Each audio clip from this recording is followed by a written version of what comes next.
Këtë të njëjtë çmimi i naftës në tregun vendas është rritur sërish. Në pikat e karburanteve në kryeqytet, 1 litër naftë po tregtohet me 214 lek, duke pësuar një rritje me afro 14 lek nga çmimi i 2 ditëve më parë.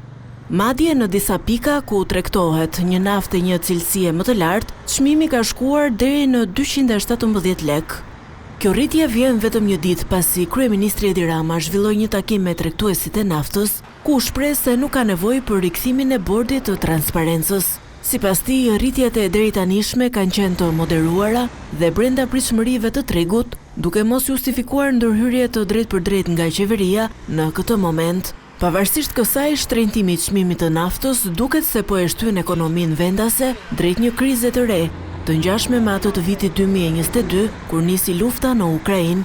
Nafta është lëndë e parë dhe rritja e saj shkakton efekt zinxhir edhe në shtrenjtimin e shumë produkteve dhe shërbimeve, duke shtuar kostot e jetesës për familjet shqiptare dhe duke rikthyer rritjen e inflacionit. Pak ditë më parë, shoqata e transportit qytetas dhe ndërqytetas kërkoi kompensim nga qeveria për rritjen e çmimit të naftës brenda një periudhe të shkurtër.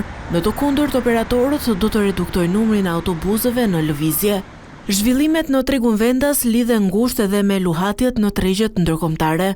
Në bursat globale, çmimi i naftës vijon të mbetet i paqëndrueshëm, indikuar nga faktor gjeopolitik dhe ekonomik, duke reflektuar në mënyrë të drejtpërdrejtë edhe në çmimet me pakicë në vend.